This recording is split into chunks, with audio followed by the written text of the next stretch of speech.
तो एस्पिरेंट्स आज हमारे बीच है विशाल सर, जिनकी यूपीएससी में इस बार सफल हुए हैं।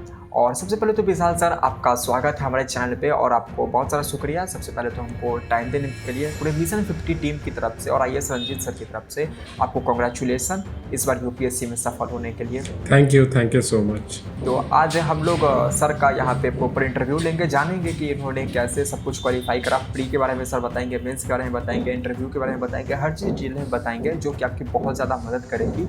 तो आप सभी वीडियो में एंड तक बने रहिएगा, सर से हम लोग आज पूरी जानकारी लेकर ही रहेंगे। तो चलिए, सबसे पहले सर मैं आपसे ये जानना चाहता हूँ कि आपको अच्छे रैंक से सफल होने के लिए, जैसा मैंने आपको बताया, बहुत बहुत बधाई। एंड सर सबसे पहले तो आप ये बता दीजिए कि आपका कितना रैंक आया था और अपने बारे में कुछ बता दीजिए, जैसे कि आपने स्कूलिंग कहाँ से करा, आपने कहाँ से पढ़ाई करा, वो सब चीज़ों के बारे में सर बताइए डिटेल में। सबसे पहले thank you once again for your very warm regards to me. And मैं अगर अपने बारे में बात करूँ तो मैंने अपनी जो बेसिक एजुकेशन थी वो केंद्रीय विद्यालय सोनपुर से करी है। एंड उसके बाद मैंने सामर्थ्य क्लासेस से इंजीनियरिंग की प्रिपरेशन की। एंड मैंने आईआईटी पटना से मैकेनिकल इंजीनियरिंग के अंदर अपनी ग्रेजुएशन 2022 में कंप्लीट की है। उसके बाद मुझे प्लेसमेंट्स वगैरह के ऑफ़र मिल रहे थे बट मैंने उसको ज्वाइन नहीं किया। एंड मैं घर आ गया और अपनी यूपीएससी सिविल सर्विसेज की प्रिपरेशन शुरू की। ये मेरा तीसरा अटैम्प्ट था। मेरा ऑप्शनल सब्जेक्ट मैकेनिकल इंजीनियरिंग है। एंड मुझे इस बार यूपीएससी सीएससी 2024 में ऑल इंडिया रैंक 439 मिली है। एंड मैं एक्सपेक्ट कर रहा हूँ कि मुझे आईपीएस मिल जाएगा।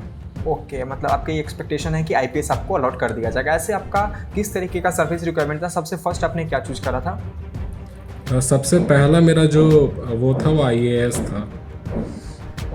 Okay, IAS then IPS. तो आपने उम्मीद कर रखा है कि इस बार आईपीएस जी, मिल जाएगा जी। आपको, है ना? तो आपने क्या सोचा, आईपीएस अगर इस बार मिल जाएगा तो सेटिस्फाइड होगे या फिर आप नेक्स्ट टाइम भी अटेम्प्ट लेना चाहेंगे? जी नहीं, मैं 2025 में मैंने फॉर्म भर रखा है ऑलरेडी। एंड मैं उसके लिए प्रिपरेशन भी स्टार्ट कर चुका हूँ। तो मेरा एम है कि मैं 2025 में मेरा एम है कि मैं 2025 में आईएएस सिक्योर कर पाऊँ। ओके, आपका मेन टारगेट मतलब आईएएस ऑफिसर बनना है। ओके, आपको सिविल सर्विसेज में आने की प्रेरणा कहाँ से मिली सर? सिविल सर्विसेज में आने के लिए जो सोर्स ऑफ मोटिवेशन था वो मेरे फादर से मुझे मिला।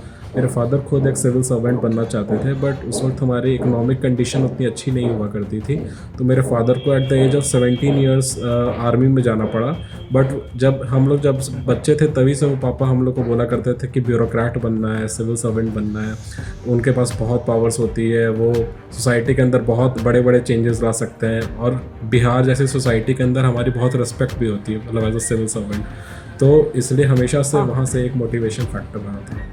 और आप अपनी सफलता का श्रेय किसे देना चाहेंगे? सबसे बड़ा सफलता का श्रेय मैं अपने मम्मी पापा को देना चाहता हूँ, क्योंकि उन्होंने दिन रात मेरे लिए बहुत मेहनत की है। मतलब पापा इतने बैंक से आते थे, थके हुए आते थे, पर फिर भी आते के साथ सबसे पहले मेरे रूम में आके पूछते थे आज कितनी पढ़ाई की, क्या चल रहा है, कहीं पे कोई प्रॉब्लम तो नहीं है, कोई नया कोर्स, सब्सक्रिप्शन, कुछ टेस्ट सीरीज़ कुछ भी चाहिए हो तो मुझे बताओ, किसी भी चीज़ की कमी नहीं करना है पढ़ाई के लिए। फिर उसके अलावा मम्मी दिन रात मतलब कभी खाने को लेकर, कभी फ्रूट्स लेकर आ रही हैं, कभी पानी लेकर आ रही हैं। तो सब कुछ मतलब मुझे बिस्तर पे मिलते रहता था। मैं बस अपने पढ़ाई के लिए ही बस मुझे सोचना पड़ता था कि मैं पढ़ाई कैसे करूँ। उसके अलावा मुझे और कोई भी टेंशन नहीं था।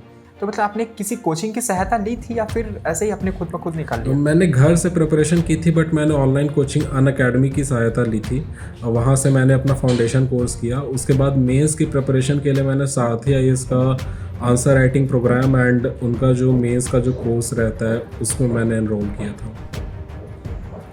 ओके, मतलब जो बच्चे करना चाहते हैं वो घर बैठकर भी कर सकते हैं। यहाँ पे ऐसा नहीं है कि बाउंडेशन है कि आपको दिल्ली जैसा कि सभी लोग के बीच में ये रहता है, हाइप है कि दिल्ली जाएंगे तब यूपीएससी क्रैक कर सकते हैं। ऐसा नहीं है, आप घर पे ही बैठकर यूपीएससी कर सकते हैं। बिल्कुल कर सकते हैं, क्योंकि अब बस जब से proper dedication के कोविड-19 साथ आया है तब से ऑनलाइन एजुकेशन बहुत बूम करी है। अब ऐसा कोई सा भी रिसोर्स नहीं है जो आपको ऑनलाइन अवेलेबल ना हो। इनफैक्ट ऑनलाइन और ज़्यादा ही रिसोर्सेज है। अब जब आर्टिफिशियल इंटेलिजेंस, चैट जीपीटी जैसे माध्यम आपके पास है, आपकी प्रिपरेशन में और ज़्यादा वो हेल्पफुल साबित हो सकते हैं। ओके सर, जो भी तैयारी कर रहे हैं अभी एस्पिरेंट्स, उनको आप अपनी तरफ से क्या राय देना चाहेंगे? उनके लिए आपकी क्या एक मोटिवेशन या फिर क्या ओपिनियन होगी?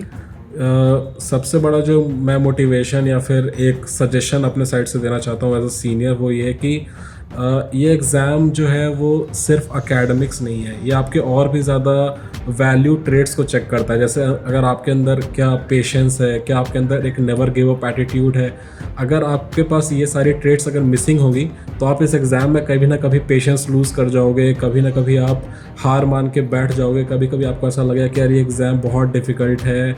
आप बड़े बड़े टॉप इंस्टीट्यूट के अच्छे अच्छे लोग आके इस एग्ज़ाम को देते हैं एंड उनका भी नहीं होता। इन सब चीज़ों से आप डीमोटिवेट भी हो सकते हो, बट अल्टीमेटली आपको ये याद रखना है कि ये आपका एग्ज़ाम है, इसको आपको अपनी लगन से, अपनी मेहनत से आपको क्लियर करना है। और अगर आप लगे रहोगे, आप सेल्फ बिलीफ रखोगे, तो आप इस एग्ज़ाम को क्लियर कर ले जाओगे। और सर आपने किस किस बुक को फॉलो करा था अपने प्रिपरेशन के दौरान? बुक लिस्ट, हाँ बुक लिस्ट एक थोड़े जल्दी में एक रैप अप तरीके से बता पाएँ तो ज़्यादा बेटर रहेगा। हाँ, तो जैसे जो आपको लगा तो कि जैसे important books। पहले ज़्यादा बुक्स मैंने फॉलो करी भी नहीं थी, तो पॉलिटी के लिए लक्ष्मीकांत, मॉडर्न हिस्ट्री के लिए स्पेक्ट्रम, ज्योग्राफी के लिए एनसीईआरटीज़, और आर्ट एंड कल्चर के लिए भी मैंने एनसीईआरटी फॉलो की थी। एंशिएंट मेडिवल के लिए तमिलनाडु बुक की क्लास 11th की एनसीईआरटी आती है, उनको मैंने फॉलो करा था। एंड इन्वायरमेंट और इसके लिए साइंस एंड टेक्नोलॉजी के लिए मैंने अपने अनअकैडमी के जो नोट्स थे वो उसको फॉलो किया था। ओके, मतलब जो भी बुक्स से मतलब टिपिकल सारे बुक स्टॉल्स पे मिल जाएंगे, बच्चे चाहें तो अगर आप लेकर भी उसको फॉलो कर सकते हैं। सिंपल। जी जी जी, बहुत ज़्यादा- बुक्स में कोई चेंजेस नहीं है, पढ़ाई के अप्रोच में चेंज लाने की ज़रूरत है। अच्छा, आपका इंटरव्यू जो था यूपीएससी का वो कैसा था, और उसमें ऐसा कुछ दिलचस्प क्वेश्चन जो आपसे पूछा गया जो आप हमारे व्यूअर के साथ शेयर करना चाहेंगे? तो इंटरव्यू मेरा तो स्टार्टिंग फेज़ में ही आ गया था 15 जनवरी में। तो इसका जो एक्सपीरियंस था, मुझे प्रिपरेशन का काफ़ी कम टाइम मिला था, बट फिर भी मतलब 12-13 घंटे करके मैंने पढ़ाई किया था, मॉक इंटरव्यू वगैरह दिया था, तो वैसे प्रिपेयर किया। एंड अगर एक दिलचस्प क्वेश्चन बोलूँ तो मतलब वो बहुत ही वो क्वेश्चन मैं कभी सोच भी नहीं पाया था। जैसे मेरा मैकेनिकल इंजीनियरिंग ऑप्शनल भी है और मैंने ग्रेजुएशन भी वहाँ से किया था, तो उन्होंने मेरे से एक क्वेश्चन पूछा था कि वेदास के अंदर मैकेनिकल इंजीनियरिंग के बारे में क्या लिखा हुआ है, ये बताइए। तो इस क्वेश्चन का मुझे बिल्कुल भी आइडिया नहीं था, तो मैं इसका आंसर भी नहीं दे पाया था, तो फिर उन्होंने ही मुझे बताया था इसका आंसर। ओके, तो इस तरीके से इस क्वेश्चन को आपको नहीं पता तो किस तरीके से आपने टैकल करा इस चीज़ आप को? बिल्कुल पोलाइटली आप वहाँ पे sorry sir I will have to read about this ऐसा करके आप बोल सकते हैं। तो उसमें दो तरीके से वो रिस्पॉन्ड करते हैं, या तो उसका आंसर आप वो लोग आपको वहीं पे बता देंगे, तो आप उसको फिर थैंक यू बोल के कि हाँ थैंक यू सर, मेरा ये प्रिविलेज था कि मुझे ये नॉलेज लेने का मौका मिला, आप ऐसे करके आप वहाँ पे ऐसे डील कर सकते हो इस चीज़ को। ओके, तो बहुत अच्छा रहा। और आप अपनी तरफ से कुछ बताना चाहेंगे हमारे व्यूअर को? सर तो जैसे जो पूरी प्रिपरेशन, इसके अंदर 3 स्टेजेस होते हैं, प्रीलिम्स, मेंस और इंटरव्यू। तीनों स्टेज पे मुझे ऐसा लगता है कि अलग अलग स्ट्रेटजी होती है। जैसे प्रीलिम्स के स्टेज पे आपको PYQs बहुत रिलीजियसली फॉलो करना है। प्रीवियस ईयर क्वेश्चंस के आपको हर एक ऑप्शंस को अच्छे से एनालाइज करना है। एक एक ऑप्शन के अंदर यूपीएससी कैसे आपको फंसाती है, कौन कौन से ट्रैप सेट करती है, इसको ऑप्शन एलिमिनेशन टेक्निक्स भी बोलते हैं, जो यूट्यूब पे बहुत सारे लोग जैसे सत्यम जैन सर, उन्होंने भी बहुत अच्छे से पढ़ाया है इस चीज़ को। तो आप इसको फॉलो करें, आपका प्रीलिम्स निकल सकता है अगर आप स्टैटिक नॉलेज से वेल वर्स्ड है तो। एंड अगर मैं बात करूँ मेंस स्टेज की, तो मेंस स्टेज पे आपको डिटेल्ड सिलेबस दे रखा है यूपीएससी ने। वहाँ पे हर एक पॉइंट पे आपको अपने सेल्फ के 2-3 पेज के नोट्स बनाने हैं। उसके अंदर आप डेटा से आप उसको वो करिए, इंट्रोडक्शन, कंक्लूजन, बॉडी, इनके फॉर्मेट में आपको नोट्स बनाना है। उसके अंदर आप डेटा डालिए, डेफिनेशन डालिए, अच्छी अच्छी केस स्टडीज़ डालिए, वहीं पे अपना एक अच्छा से रिपोजिटरी बनाइए और कुछ ऐसे पॉइंट्स, कुछ ऐसे कंटेंट अपने उसके अंदर डालिए जो बाकियों से आपको थोड़ा सा डिफ्रेंशिएट कर सकें, ताकि आपको एक अच्छा मार्क्स मिले वहाँ पे। और अगर आप ऐसे through out the GS 1, 2, 3, 4 optional कर लेते हैं तो आपका एक बहुत अच्छा बेस रेडी हो जाएगा। उसके बाद में आता है आंसर राइटिंग का चीज़। तो आंसर राइटिंग आपको सबसे पहले इधर उधर मॉक टेस्ट के पीछे नहीं भागना है, आपको सबसे पहले लिखने PYQs, ऑप्शनल के भी और GS के भी। PYQs बहुत हद तक रिपीट होते हैं डायरेक्टली, एंड अगर रिपीट नहीं भी होते हैं तो उससे कुछ उसका जो थीम है वो तो पक्के से रिपीट होता है। तो आपको बहुत बेहतर आइडिया लग जाएगा इससे मेंस स्टेज के लिए। ऐसा बहुत सारे बच्चे रहते हैं जो कि करते क्या है कि सालों साल तक प्रीलिम्स का सबसे पहले एग्जाम होता है तो प्रीलिम्स का तैयारी करते रहते हैं, और प्रीलिम्स निकल जाता है तो फिर मेंस वो क्लियर कर नहीं पाते क्योंकि उन्होंने प्रॉपर प्रिपरेशन करा होता है प्रीलिम्स के लिए। तो वैसे बच्चों को आप क्या कहना चाहेंगे? प्रीलिम्स के लिए प्रॉपर तैयारी करना है मेंस के लिए तैयारी करना है कि लास्ट मोमेंट पे कितना प्री के एग्जाम से पहले आपको प्री पे सिर्फ फोकस करना है, मेंस को छोड़ना है उस टाइम के लिए? इसके बारे में क्या कहना तो जैसे मेरा ये मानना है कि ये एग्ज़ाम जो है वो सिर्फ प्रीलिम्स निकालने का एग्ज़ाम नहीं है। इस एग्ज़ाम को अगर आपको क्लियर करना है तो प्रीलिम्स, मेंस, इंटरव्यू तीनों चीज़ें आपको क्लियर करना पड़ेंगी। तो मेरा ऐसा मानना है कि प्रीलिम्स देने से पहले आपका अगर एक बार मेंस का पूरा रीडिंग हो जाता है, अगर आपने नोट मेकिंग कर ली है मेंस के लिए, तो फिर आप उस साल एग्ज़ाम क्लियर करने के बहुत अच्छे कंटेंडर बन जाते हो। लेकिन अगर आपने सिर्फ प्रीलिम्स की पढ़ाई की है तो आप प्रीलिम्स और मेंस के बीच में जो 2 या ढाई महीने का जो गैप मिलता है उसके अंदर आप इतना सारा सब्जेक्ट आप कवर नहीं कर पाओगे, क्योंकि सिलेबस बहुत ही ज़्यादा वास्ट है। और उसके अलावा आंसर राइटिंग, वहाँ पे 3 घंटे में 50 पेजेस फिल करने पड़ते हैं। उसके लिए बहुत प्रैक्टिस चाहिए। वो उतना ना ही उतना बच्चों की थिंकिंग स्पीड रहती है, ना ही राइटिंग स्पीड रहती है। तो जब तक इसके लिए प्रैक्टिस नहीं करेंगे वो एग्ज़ाम में पेपर छूटेगा ही छूटेगा। और एक भी क्वेश्चन छूटने का मतलब है कि वो कार्डिनल सिन है मेंस एग्जामिनेशन में, वो आपका सिलेक्शन नहीं हो। नहीं, वो तो बिल्कुल सही बात आपने कहा।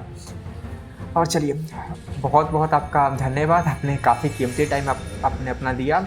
अगेन मैं बोलना चाहूँगा आपको कॉन्ग्रेचुलेसन पूरा मिशन 50 टीम की तरफ से। एंड फ्यूचर में हम लोग और इंटरव्यू सर के साथ लाते रहेंगे। सर को पास टाइम मिलेगा तो मिशन 50 इंस्टीट्यूट में भी आएंगे। तो जैसे जैसे सर के साथ टाइम मिलते रहेगा शेड्यूल हम लोग फिक्स करते रहेंगे। और सर आप अपने तरफ से कुछ बता दीजिए मिशन 50 में, अगर आप कभी भी आ पाएँ, जब भी टाइम मिले। जैसा आपको पता होगा कि 100 ऑफ बच्चों को हम लोग फ्री ऑफ कॉस्ट एजुकेशन देते हैं, तो जब भी आपको टाइम मिले थोड़ा बच्चों को उसके लिए गाइड कर दीजिए कि आप आते रहेंगे। जी बिल्कुल, धन्यवाद पूरी टीम को आपकी। जी बिल्कुल, धन्यवाद सर। ठीक है सर, जब भी फिर से टाइम मिलेगा मैं आपसे फिर से इंटरव्यू में इंटरेक्ट करेंगे। ओके सर, आपका thank you so much. Thank you so much.